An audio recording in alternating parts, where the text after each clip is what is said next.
तो ये जो दुनिया में एक लॉबी है जो कि कह रही है कि वो अमेरिका के हो गए हैं, इसको हमें take it with a pinch of salt करना पड़ेगा। इस बातचीत में हमेशा होता है कि जो भी मध्यस्थता करता है दो पार्टियों के बीच में, जब वो इस पार्टी में जाता है बात करने तो दूसरी पार्टी की पॉइंट ऑफ व्यू से बात करता है जो मध्यस्थता करता है, और जब वो इस पार्टी में जाता है बातचीत करने के लिए तो वो दूसरी पार्टी के पॉइंट ऑफ व्यू से बात करता है। ये एक मेडिएटर का रोल ऐसा होता है। तो उभय साइड को एक दूसरे पे यकीन होना चाहिए, भरोसा होना चाहिए। ईरान को आसिम मुनीर पर भरोसा है।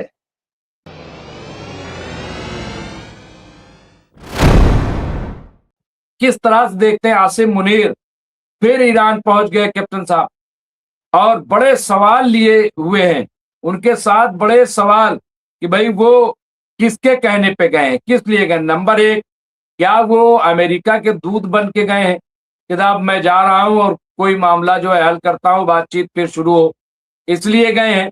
या नंबर दो, वो इसलिए गए हैं कि भाई मुश्तबा खामनाई साहब का पता लगाया जाए कि कहाँ है वो, है भी या नहीं है, ये पता लगाने गए हैं।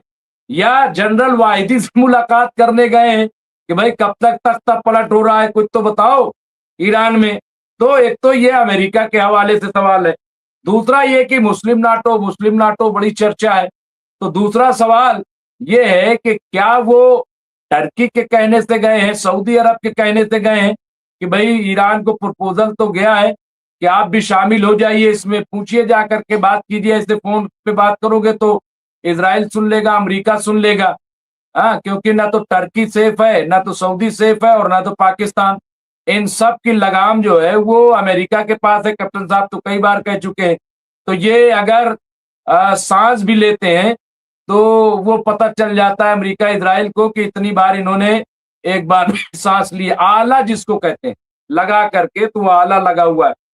तो इसलिए कहा कि भाई जाओ वहां पे बात करो, क्या इसलिए गए हैं। तो क्या बात, क्या मुस्लिम नाटो में ईरान शामिल होगा, ये बहुत इंपॉर्टेंट है। या फिर चीन जो है वो चाहता है कि भाई स्टेट ऑफ होर्मुज का पता लगाओ कि ये क्या मामला है, किस तरीके से इसको होगा, ईरान क्या कर रहा है। चीन के कहने गए बड़े, मतलब पाकिस्तान का जब नाम आता है तो बड़े तरह के सवाल उठ जाते हैं। तो बहरहाल मैं आपसे जानना चाहता हूं कि क्या आप किस तरह से देख रहे हैं इसको, कैप्टन साहब। शुक्रिया डॉक्टर रिजवी। देखिए, अगर आसिम मुनीर पाकिस्तान से पाकिस्तान से ईरान गए हैं तो जाहिर बात है कि ईरान को उनके ऊपर भरोसा है। अगर ईरान को किसी भी तरह का शक या शुबा होता कि किसी नेगेटिव इंटेंशन से ईरान आ रहे हैं तो फिर ईरान उनको आने नहीं देता। पाकिस्तान से गए हैं ये फैक्टर है क्योंकि पाकिस्तान, जैसे हम अभी आपने ही बताया कि इस्लामिक नेटो का मेंबर बन गया है। क्या ईरान इस्लामिक नेटो का मेंबर बन सकता है? बहुत दूर की कौड़ी है, हमें उसके लिए काफी इंतजार करना पड़ेगा। पहली चीज तो ये जंग बंदी हो जाए। जंग बंद होने के बाद ईरान को स्टेबलाइज करना पड़ेगा अपने को, खुद को। इंडस्ट्रीज फिर से चालू करनी पड़ेगी। ईरान के सारे कारखाने बंद पड़े हैं। ईरान के कारखानों में अब टीवी नहीं बन रहे हैं, फ्रिज नहीं बन रहे हैं, वॉशिंग मशीन नहीं बन रहे, प्रेशर कुकर नहीं बन रहे, टेबल लैंप नहीं बन रहे हैं। ईरान के सारे कारखाने सिर्फ जहां पर वॉशिंग मशीन, टीवी और टेबल लैंप बन रहे थे, वो ड्रोन और मिसाइल के कंपोनेंट बना रहे हैं। तो ईरान को स्टेबलाइज होना पड़ेगा। उसके बाद ये बात आगे बढ़ सकती है, क्या ईरान एक कॉमन अगर एजेंडा हो तो तुर्की, सऊदी और पाकिस्तान को इस्लामिक नेटो में ज्वाइन करेगा। आसिम मुनीर अगर ईरान गए हैं तो जाहिर बात है, एक तो ये उनका कद दिखाता है। देखिए, अमेरिका ने भी आशीर्वाद देके ही भेजा होगा। पाकिस्तान के विदेश मंत्री नहीं गए। ये सारा विदेश मंत्रालय का काम होता है इस तरह के काम को करवाना। चलो लड़ाई हो रही तो पाकिस्तान के डिफेंस मिनिस्टर जा सकते थे ईरान, लेकिन गए कौन? आसिम मुनीर। ये आसिम मुनीर का कद दिखाता है। अब वो ना सिर्फ पाकिस्तान के चीफ ऑफ आर्मी स्टाफ हैं, ना सिर्फ चीफ ऑफ डिफेंस फोर्सेस हैं, अब तो वो पाकिस्तान में आर्मी, नेवी, एयरफोर्स हर चीज के कमांडर बन गए हैं। सुप्रीम कोर्ट तक उन्होंने दखल देना शुरू कर दिया है। सुप्रीम कोर्ट को भी पाकिस्तान आसिम मुनीर के सामने झुकना पड़ता है। तो आसिम मुनीर का कद इतना बड़ा हो गया कि ईरान से बात करने के लिए अमेरिका की शह पर गए हैं। अब जाहिर बात है, देखो, जब भी वो ईरान से बात करेंगे तो अमेरिका के पॉइंट ऑफ व्यू को डिस्कस करेंगे। और इसका उल्टा भी है, जब आसिम मुनीर अमेरिका के रिप्रेजेंटेटिव से बात करेंगे तो वो ईरान के पॉइंट ऑफ व्यू को डिस्कस करेंगे। तो ये जो दुनिया में एक लॉबी है जो कि कह रही है कि वो अमेरिका के हो गए हैं, इसको हमें take it with a pinch of salt करना पड़ेगा। ये बातचीत में हमेशा होता है कि जो भी मध्यस्थता करता है दो पार्टियों के बीच में, जब वो इस पार्टी में जाता है बात करने तो दूसरी पार्टी की पॉइंट ऑफ व्यू से बात करता है जो मध्यस्थता करता है, और जब वो इस पार्टी में जाता है बातचीत करने के लिए तो वो दूसरी पार्टी के पॉइंट ऑफ व्यू से बात करता है। ये एक मेडिएटर का रोल ऐसा होता है। तो उभय साइड को एक दूसरे पे यकीन होना चाहिए, भरोसा होना चाहिए। ईरान को आसिम मुनीर पर भरोसा है। बिल्कुल, ये इसमें दो राय नहीं है कि आसिम मुनीर को आसिम मुनीर को ईरान पर भरोसा है और ईरान को कैप्टन साहब आसिम मुनीर पे भरोसा है, क्योंकि बगैर भरोसे के तो विजिट हो ही नहीं सकती। लेकिन भरोसे के साथ साथ सवाल चूंकि उठना भी लाजिम है, जो हालात है जिस तरीके से, और आसिम मुनीर का कद इतना कैसे बढ़ गया, क्या सुरखाब के पर लगे सिवाय ये कि अमेरिका का हाथ है। और सबको पता है कि ये डोनाल्ड ट्रंप के साथ बिरयानी खा लेते हैं बड़ी आसानी से। तो जो डोनाल्ड ट्रंप के साथ बिरयानी खा ले, भाई अभी मुमताज आलम रिजवी को डोनाल्ड ट्रंप का फोन आ जाए कि भाई आपको अभी व्हाइट हाउस आना है, तो आप बताइए अभी मैं जाऊं ना जाऊं, लेकिन सारी ओबी वैन यहीं खड़ी रहेंगी मेरे दरवाजे कि साहब डोनाल्ड ट्रंप का फोन क्यों आया। हो सकता है पीएम का भी फोन आ जाए कि भाई सब खैरियत तो है, मुमताज आलम रिजवी साहब ये फोन क्यों आया, क्या बात है, अच्छा जाना तो देख ला, ये सब बात भी कर लेना इस तरीके। तो क्या है कि ये चीज जो है वो सबको पता है। पाकिस्तान का सुप्रीम कोर्ट हो या वो हो, भाई क्या पता कि कल आंख खुले सबकी तो मालूम हुआ कि जनरल आसिम मुनीर जो है वो प्रेसिडेंट हो गए पाकिस्तान के। भाई ये तो पाकिस्तान की हिस्ट्री रही है ना, कुछ पता नहीं है। तो इसलिए वहां पे सबको पता है कि जनरल की क्या होती। कल मैंने एक जनरल जावेद साहब से बात भी इस पे हमने की थी। लेकिन फिर भी ये तमाम बातें अपनी जगह कैप्टन साहब, कि वो गए हैं, लेकिन ईरान का जो रुख है, क्या आपको लग रहा है ईरान ने आखिरी चेतावनी दी है और ईरान ने कहा अब हम डिफेंसिव ऑफेंसिव होने जा रहे हैं, और जितने बेसेस हैं यहाँ पे अरब देशों में, ये एक भी अब बचने वाले नहीं है, जितनी जल्दी हो सके यहाँ से भाग जाओ। जी हाँ डॉक्टर रिजवी, ईरान का सेल्फ कॉन्फिडेंस बहुत हाई लेवल पर है। खास तौर से हाई लेवल पर इसलिए है क्योंकि ईरान को अब पता लग गया है, जजमेंट हो गई है कि अक्टूबर में इजराइल में इलेक्शन होने वाले हैं, तो अक्टूबर तक नेतन्याहू ईरान पर बमबारी नहीं करेंगे। ईरान की एप्रिसिएशन, पॉलिटिकल एप्रिसिएशन ये भी है कि अमेरिका में नवंबर में इलेक्शन है, तो नवंबर तक डोनाल्ड ट्रंप ईरान पर बमबारी नहीं करेंगे। तो ईरान को अक्टूबर नवंबर तक एक ब्रीदिंग टाइम मिल रहा है जिसमें कि वो अपनी इंडस्ट्रीज को फिर से चालू करे। खासतौर से सिविलियन जॉब मार्केट में जो वहाँ अनएम्प्लॉयमेंट बढ़ी हुई है, क्योंकि लड़ाई की वजह से काफी सारे जो shops, establishment, malls, schools, colleges बंद पड़े हैं, तो बेरोजगारी है। तो ईरान को ये एक ब्रीदिंग टाइम मिल रहा है कि अपने सिविलियन इंफ्रास्ट्रक्चर को ठीक करे, सिविलियन जो गवर्नेंस है, गांव में जो एडमिनिस्ट्रेशन है उसको ठीक करे, कस्बों में जो एडमिनिस्ट्रेशन है सिविलियन उसको ठीक करे। तो ईरान रीबिल्डिंग का एक प्रोसेस कर रहा है। इसी दौरान वो ड्रोन भी बना रहा है, मिसाइलें भी बना रहा है, क्योंकि कौन जानता है कि राष्ट्रपति Trump election, midterm election जीत जाए, Republican party midterm election जीत जाए और फिर ट्रंप को ज्यादा जोश आ जाए और फिर से हमला करना शुरू कर दें। देखिए, ईरान जब धमकी देता है तो सही चीज ये है कि वो धमकी नहीं है, वो एक स्टेटमेंट दे रहा है। देखिए, हर देश युद्ध की स्थिति में दूसरे देश को कहता है कि हम तुम्हें देख लेंगे।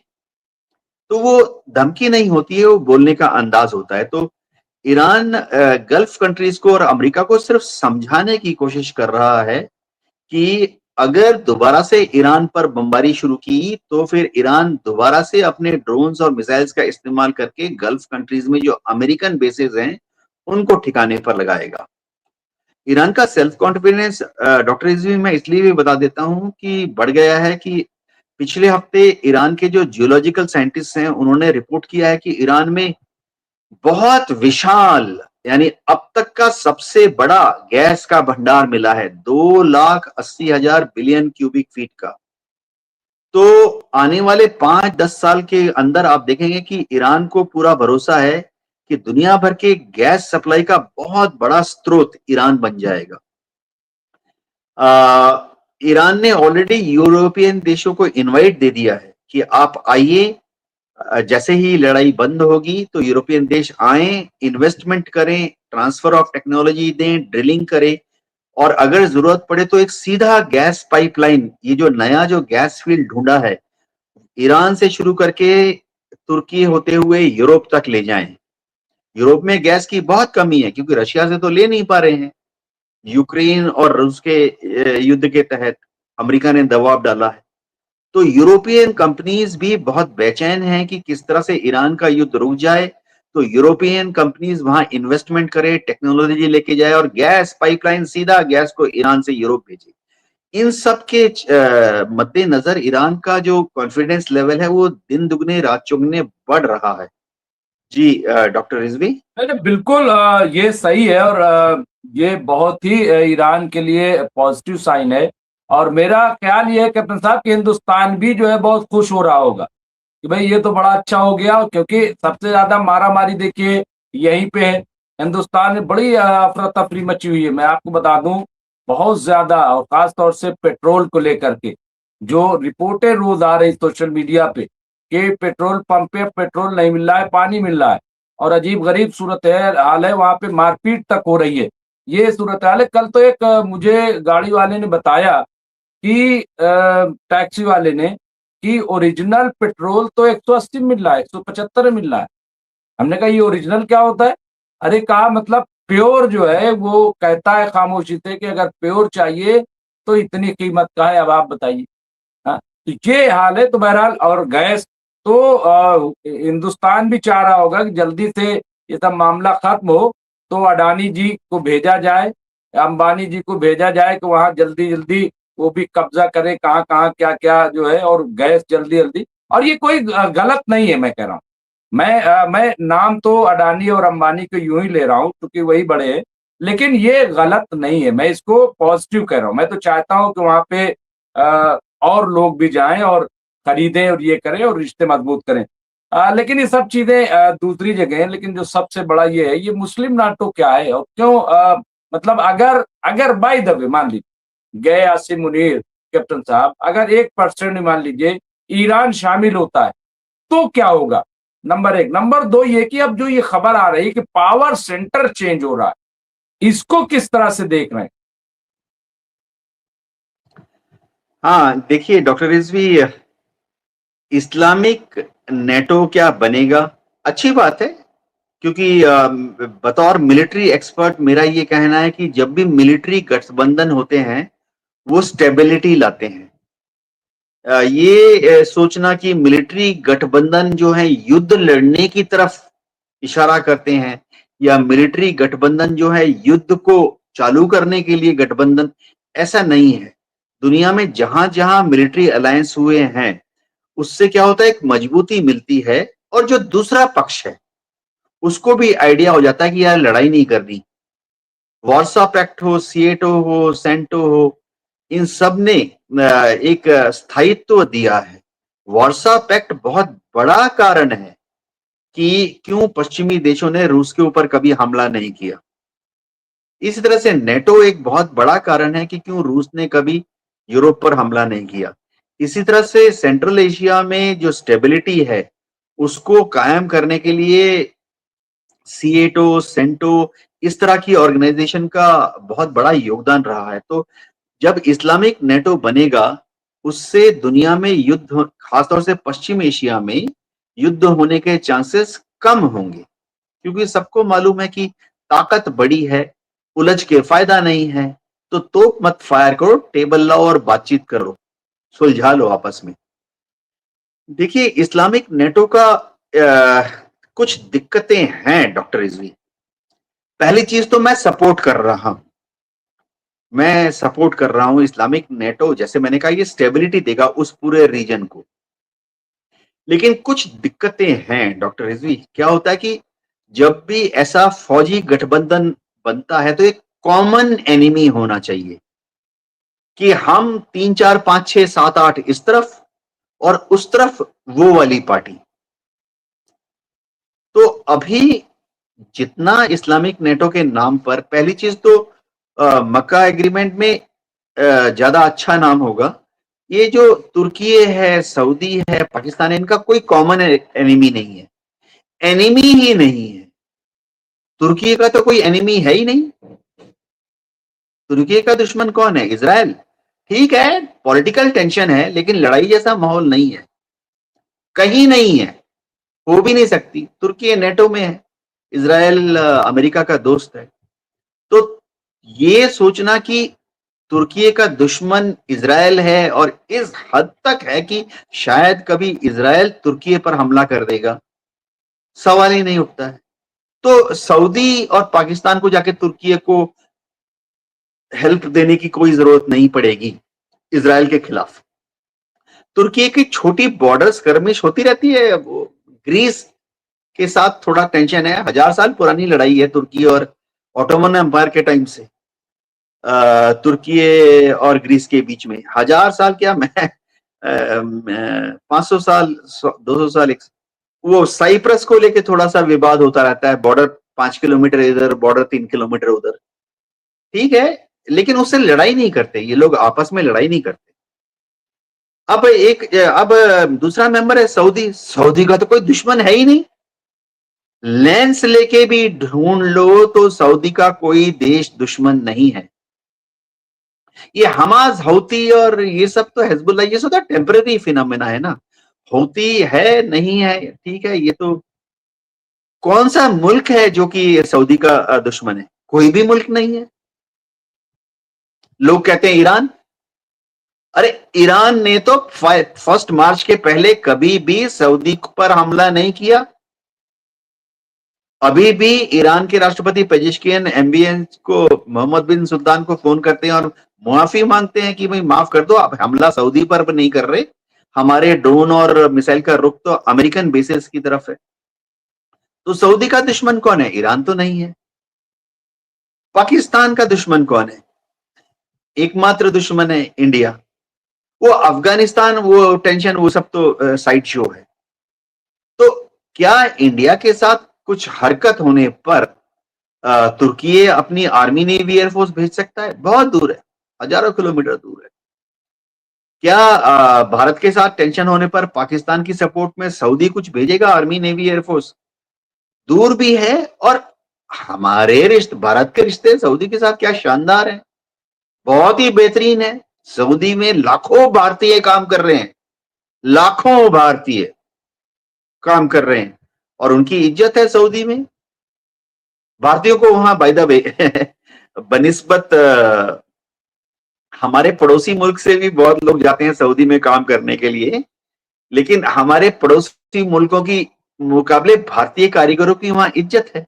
आप देखिए ना सऊदी और पाकिस्तान के बारे में मक्का एग्रीमेंट या जो भी हो, पिछले 5-6 महीने में 22,000 विदेशियों को सऊदी ने अपने यहां से भगाया, उसमें से 16,000 पाकिस्तानी थे, जो कि गैर सऊदी नियम, रूल्स, सऊदी जो लॉ है उसके हिसाब से गैर कानूनी तरीके से 16,000 पाकिस्तानी गैर कानूनी तरीके से वहां रह रहे थे, गैर कानूनी तरीके से काम कर रहे थे। या काम नहीं कर रहे थे और कुछ कर रहे थे। 16,000 को सऊदी ने भगाया। ऐसी दिक्कत भारत के साथ तो नहीं है। कितने इंडियंस को उन्होंने भारत वापस भेजा कि पासपोर्ट नहीं है, वीजा नहीं है, या इंडियन वहां पे भीख मांग रहा है। इस्लाम धर्म में बहुत अच्छी बात है कि सारे धार्मिक स्थलों में गरीबों को कुछ दिया जाता है। ये इस्लाम की एक खूबी है, बहुत ही सुंदर बात है। तो कितने भारतीयों को सऊदी से भेजा कि भारतीय वहां पर एक कटोरा लेके बैठे हुए थे किसी धार्मिक स्थल पर। तो सऊदी कभी भी पाकिस्तान के हिंदुस्तान के खिलाफ फौजी कार्रवाई नहीं करे। ईरान क्या मेंबर बनेगा? देखिए, कॉमन एनिमी एक तो फिलहाल केमिस्ट्री नहीं है, फिलहाल केमिस्ट्री नहीं है। अमेरिका भी नहीं चाहेगा कि ईरान इस तरह की वो अमेरिका का एम्बेसी का अमेरिकन एम्बेसी से ईरान की एम्बेसी को फोन चला जाएगा, अमेरिकन एम्बेसी से तुर्की के एम्बेसी को फोन चला जाएगा, अमेरिकन एम्बेसी से पाकिस्तान की एम्बेसी को फोन चला जाएगा कि ईरान को शामिल मत करो, दूर रखो। जी, सही कह रहे हैं। और ईरान के अपने मसाइल हैं। फिर सवाल ये है कि ट्रस्ट और ये कॉमन एनिमी वाली बात भी है। तो बहुत सारे मसाइल हैं। बहरहाल आपने बहुत अच्छे तरीके से पेश किया। एक साहब ने, तबरेज आलम सिद्दीकी साहब हैं, उन्होंने कहा, we wish mister captain UK Devnath ji be appointed as a lieutenant governor of one of our state. वो जो है आपको बहुत पसंद करते हैं। तो कुछ इसी तरीके से चीजें जो है आती रहती हैं। तो बहरहाल यहाँ पे मैं आपका शुक्रिया अदा करूंगा कैप्टन साहब, इस वक्त आप हमसे जुड़े और जो सूरत हाल है, और खास तौर से जब क्या बातचीत होती है, कितने दिन की विजिट रहती है आसिम जनरल मुनीर की, क्या कुछ निकल के आता है, जब भी इस पर होगा फिर हम आपसे चर्चा करेंगे। फिलहाल जो है बहुत बहुत शुक्रिया आपका कि आप हमसे जुड़े। तो जय हिंद।